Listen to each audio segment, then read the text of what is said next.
Hello everyone, learning data ওয়ার্কসে আপনাদের স্বাগতম। আজকে আমরা আলোচনা করব ফাইন্ডিং টেক্সট ফাইন্ড ফাংশন। আমরা পার্ট 23তে দেখেছিলাম ব্রাঞ্চের ক্ষেত্রে ওয়েস্ট এবং নর্থের ক্ষেত্রে যে মিট ফাংশনটি আমরা ব্যবহার করেছি, সেখানে 4 ডিজিট করে ডেটা এসেছে।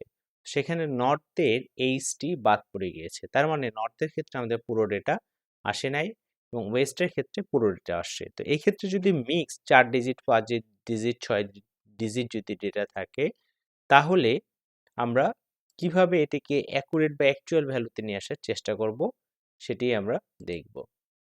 তো আমরা এই জন্য ফাইন্ড ফাংশনটি ব্যবহার করতে পারি। তো ফাইন্ড ফাংশনটি ব্যবহার করার পূর্বে আপনাদেরকে একটু বলে নেই, যারা আপনারা এক্সেলে স্কিল ডেভেলপ করতে চান বা বেসিক থেকে অ্যাডভান্স পর্যন্ত শিখতে চান, তারা আমাদের পার্ট 1 থেকে টিউটোরিয়ালগুলো দেখতে পারেন। তো আমরা এক্ষেত্রে আমরা ফাইন্ড ফাংশনটি ব্যবহার করব। তো আমরা ফাইন্ড ফাংশনের ফর্মুলাটি দেখার আগে আমরা যদি আমাদের লোকেশনে যে অ্যাড্রেসটি রয়েছে সেটির দিকে যদি লক্ষ্য করি, সাপোজ ওয়েস্ট এবং নর্থের ক্ষেত্রে আমরা যদি একটু খেয়াল করি, ওয়েস্ট এবং নর্থে আমাদের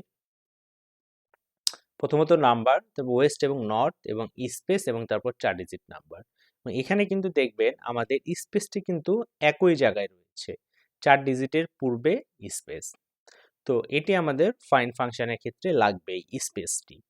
তো আমরা যদি ফাইন্ড ফাংশনের ফর্মুলাটি দেখি, ইকুয়াল find ফাইন্ড, তারপর ফাইন্ডেই প্রথমে বলা হচ্ছে ফাইন্ড টেক্সট, আমরা কোন টেক্সটটাকে প্রথমে ফাইন্ড করতে চাচ্ছি। তো আমরা এখানে এই স্পেসটাকে ফাইন্ড করতে চাচ্ছি। তাহলে স্পেসটাকে যদি ফাইন্ড করতে চাই, তাহলে আমাদেরকে প্রথমে স্পেসটাকে ডিনোট করতে হবে, তারপর কমা উইথিন টেক্সট। উইথিন টেক্সট কোনটি? উইথিন টেক্সটটি হচ্ছে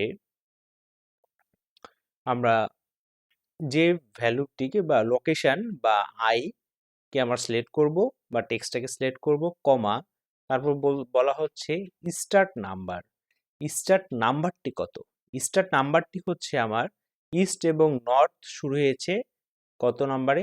4 নাম্বারে। 1 2 3 4, 4 নাম্বার ইস্ট এবং নর্থ দিয়ে আমার শুরু হয়েছে। তো এখানে আমি 4 দিব। এভাবে আমি ফাইন্ড ফাংশনটি ব্যবহার করতে পারি। তো আমরা একটু পাশের কলামে একটু ফাইন্ডটিকে আমরা যদি একটু ব্যবহার করি, আমরা এম কলামে ফাইন্ডের ফর্মুলাটি ব্যবহার করব। ইকুয়াল সাইনকে কল করব, ইকুয়াল সাইনকে কল করে ফাইন্ড আমরা ট্যাব প্রেস করব। ট্যাব প্রেস করে তারপর প্রথমত আমাদের ফাইন্ড টেক্সট, তাহলে ফাইন্ড টেক্সট আমরা স্পেসকে ফাইন্ড আউট করেছি, তাহলে এই জন্য ইনভাইট কমা স্পেস এবং ইনভাইট কমা ক্লোজ। তাহলে যেই টেক্সট পর্যন্ত যেটিকে আমরা প্রথমে ফাইন্ড করতে চাচ্ছি, সেটিকে আমরা ইনভাইটেড কমার মধ্যে রাখবো এবং কমা দিব। এরপর উইথিন টেক্সট মানে আমাদের লোকেশনের ভ্যালুটি বা টেক্সট ভ্যালু। তারপর হচ্ছে কমা স্টার্ট নাম্বার। স্টার্ট নাম্বার কোনটি? স্টার্ট নাম্বার হচ্ছে 1 2 3 4, তার মানে 4 নাম্বার থেকে টেক্সট শুরু হয়েছে 4। এখন যদি আমি এন্টার প্রেস করি, তাহলে দেখুন 8 চলে এসেছে। তার মানে ইস্ট এর ক্ষেত্রে, ওয়েস্টের ক্ষেত্রে কিন্তু আমাদের এখানে 8টি ওয়ার্ড রয়েছে। এখন এটাকে যদি আমরা একটু ড্র্যাগ করে দেই, তাহলে নর্থের ক্ষেত্রে দেখা যাচ্ছে 9। তার মানে আমাদের নর্থ পর্যন্ত এখানে 9টি ওয়ার্ড রয়েছে। তাহলে আমরা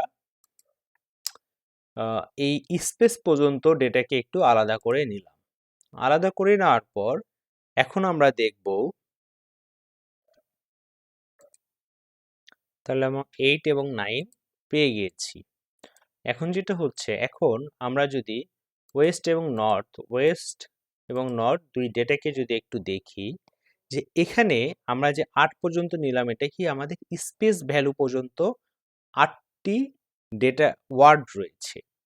এখান থেকে আমাদের কোন ওয়ার্ডগুলো দরকার নেই, তাহলে আমরা যদি শর্ট ডেটার ক্ষেত্রে দেখি, 1 2 3 4 5 6 7 8 এবং লং ডেটার ক্ষেত্রে 1 2 3 4 5 6 7 8 9। তাহলে আমাদের যেগুলো দরকার নেই, যেমন ওয়েস্টের ক্ষেত্রে আমাদের 1 2 3 এবং 8 এই 4টি ওয়ার্ড, এবং লং এর ক্ষেত্রে 1 2 3 9 এই 4টি ওয়ার্ড। তার মানে আমরা দুইটার ক্ষেত্রেই 4টি করে ওয়ার্ড আমাদের বাদ দিলেই আমরা অ্যাকচুয়াল ভ্যালুটি পেয়ে যাচ্ছি।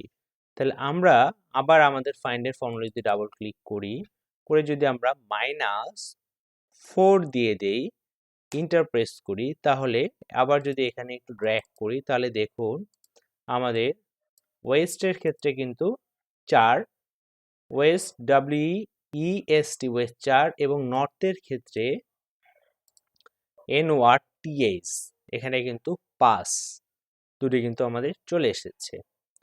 তাহলে এবার দেখুন এই ফর্মুলাকে যদি আমরা সিলেক্ট করে কন্ট্রোল সি দিয়ে যদি কপি করি, এন্টার প্রেস করে এই ব্রাঞ্চের পূর্বের যে ফর্মুলা দেওয়া ছিল মিডের, এখানে গিয়ে লাস্টে যে 4 আছে ওটাকে যদি সিলেক্ট করে জাস্ট আমাদের কারেন্ট ফর্মুলা যদি রিপ্লেস করে দেই, করে যদি এন্টার প্রেস করি, করে এই ফর্মুলাকে যদি ড্র্যাগ করি, তাহলে দেখুন আমাদের ওয়েস্ট এবং নর্থ ভ্যালু কিন্তু চলে এসেছে, যেটি আগে রং ছিল বিশেষ করে নর্থের ক্ষেত্রে।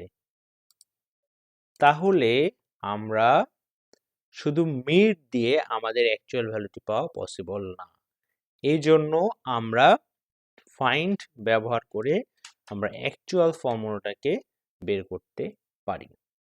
এখন দেখুন আমাদের কাঙ্ক্ষিত ভ্যালুটি কিন্তু চলে এসেছে। এখন আমরা চাইলে আমাদের যে ওয়ার্কিং কলাম এম এ যে ওয়ার্কিং ছিল এটিকে আমরা ডিলিট করে দিতে পারি। ডিলিট করে দিলাম। তো আজকে ভিডিওটি এখানেই শেষ করছি। ভালো লাগলে অবশ্যই লাইক, কমেন্ট এবং শেয়ার করবেন। আর আমার চ্যানেলে নতুন হলে অবশ্যই সাবস্ক্রাইব করে পাশে থাকা বেল আইকনটি ক্লিক করবেন। ধন্যবাদ সবাইকে।